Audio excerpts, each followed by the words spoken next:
So I have a confession. There was a time when I desperately wanted to move to Maine. I didn't actually just want to move to Maine. I wanted to be Maine. I wanted to buy one of those houses with the platforms where the sailor wives would look out to sea, waiting for their husbands. I wanted to look longingly out there for my long-lost love.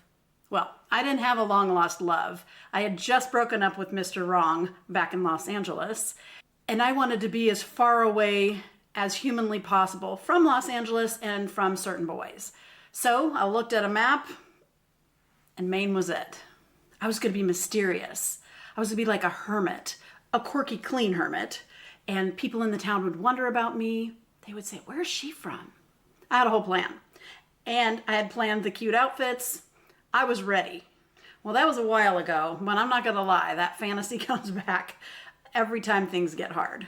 The widow's walk, the outfits, the mystery, and honestly, sometimes I still want to go. But when retirement started getting real, so did the math. And because I live in California, the math got really real, really fast. And so did something else. First, the math, because I'm not going to pretend the math isn't real. I own my place here in California. Well, me and the bank. But I think about the fact that if I sold here and moved, I could buy something small, but pay it outright and have no mortgage. And do you know the idea of that, like having my number one expense in retirement be gone, is amazing. And the numbers don't stop there. Gas prices are more, there is state income tax, the general cost of just existing. California is expensive on all the metrics. I mean, when you look up where to retire, California is not exactly listed in the bargain place. On paper, the numbers tell you leaving California makes sense. And I completely understand why a lot of retirees do. But here's the part that doesn't always make the headlines. California doesn't tax Social Security income, and many longtime homeowners benefit from Prop 13, making their property tax much more predictable than people would assume. We have access to excellent healthcare system, and the weather being predictable makes it, we're able to be outside and outdoors and be active most of the year. So when I'm comparing those two for myself, I realize that the picture is a little more complicated than I thought. But still, the spreadsheet said what it said. So why am I still here?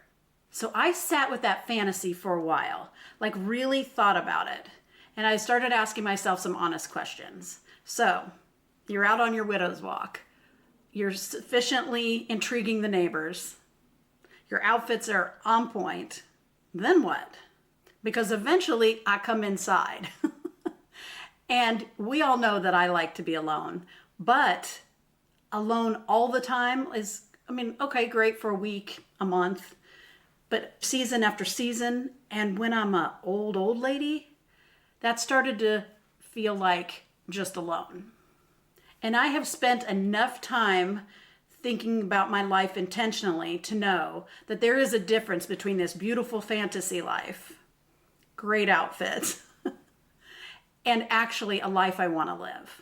So here's what I have in California that my spreadsheet had no column for.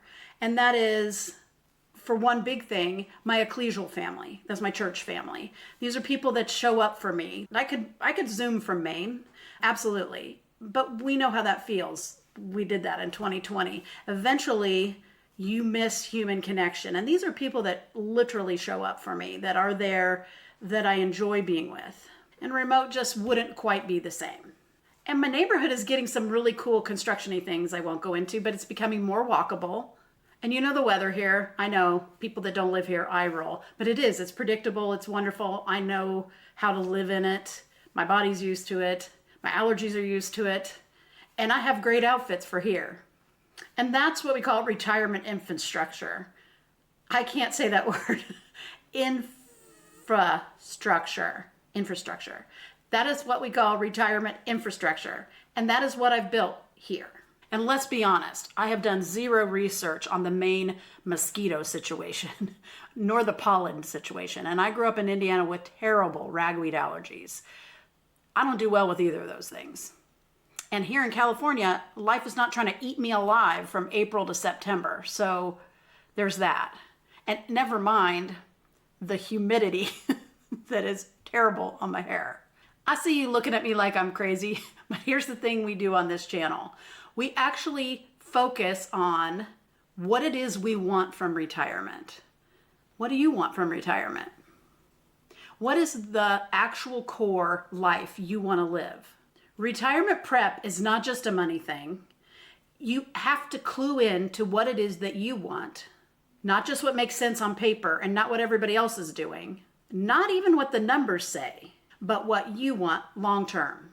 Because I wanted the widow's walk and the outfits.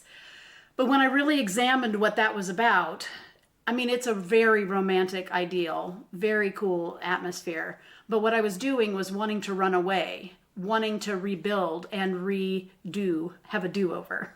And I realized I don't need Maine for that. I realized I can start to rebuild from right here. And that is the work. And that is worth doing before you pick up a single moving box. If you're in the middle of that kind of question right now, like who am I, what do I want? I have made a really cute retirement vibe quiz. I'll pin it below, it's free. It takes about 2 minutes and it'll help you work through where you stand right now and what you need to work on. So I'm staying in California, knowing that part of me will always have a beautiful full-length wool coat picked out for my Maine adventures. The spreadsheet wasn't wrong. I need to be clear on that. I'd probably save a ton of money if I moved. But retirement isn't just about maximizing the numbers. It is about maximizing the life. And for me, when I ran those numbers, California won. I know what I have here. I know who I have here. And I know that retirement isn't just a financial decision. It's a life design decision. And this is the life I'm designing. And that's exactly what we do here. We run the numbers. We run the numbers that don't show up on a spreadsheet. And we build intentionally the life we actually want to live. Outfits and all. If you want to go deeper on that, I've put together a workbook, the Reclaim Workbook.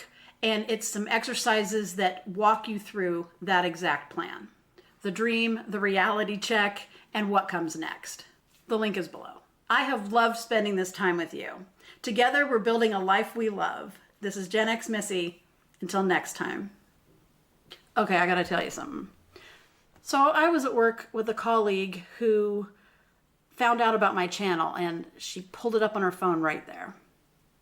And she's looking at it and she gasps, "You look so good. Who does your makeup? Oh my goodness." And she was flabbergasted in my face. It's like, it's my normal makeup, but good lighting? Thanks? Question mark?